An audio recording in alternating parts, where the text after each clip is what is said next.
Good evening, Professor Valentine. Today we'll be discussing the budgeting process for the Week 7 Assignment 1. And so here we go.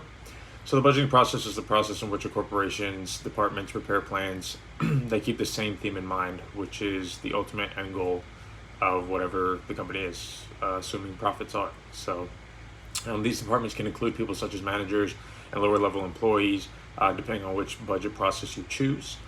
The two types of budget processes you can choose is from the top down and the bottom up.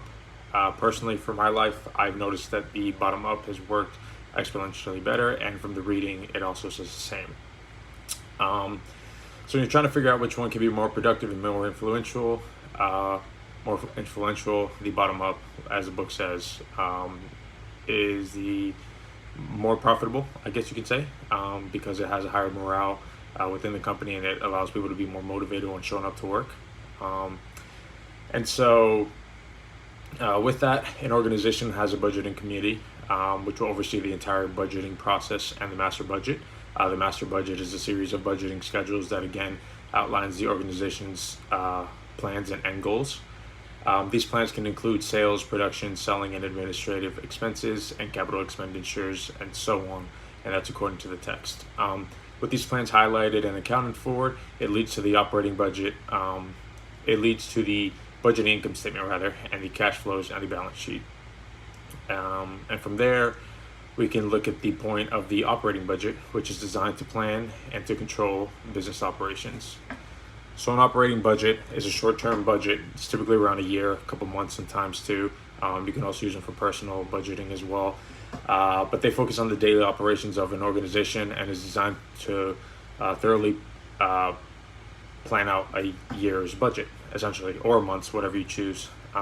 The planning phase is heavily dependent on communication in order to figure out an increase or a decrease in demand.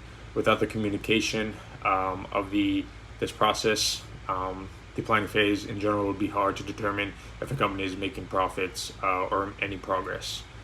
The control aspect of the operating budget, make sure all expenses and resources are qualified under the operating budget, so that way this means so that way the money doesn't go over in a certain area, and if it does, then they have people check down on it, making sure anything over $25 is okay.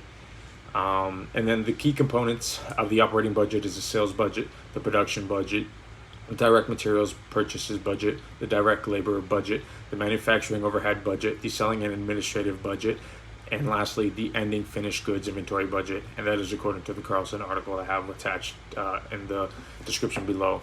And then a real world example really quickly would be, say Mission Barbecue is trying to plan for an increase in sales in the next year. They're starting to create an operating budget and a further budget. They'll use the planning phase and the controlling phase to further their knowledge of what operations are needed to be happening within the company for the next year to see the sales and profits increase. So they'll use the bottom-up process because it gives more valuable insight into how to run a business smoother, and it gives people more of a reason to show up to work and work harder for the company.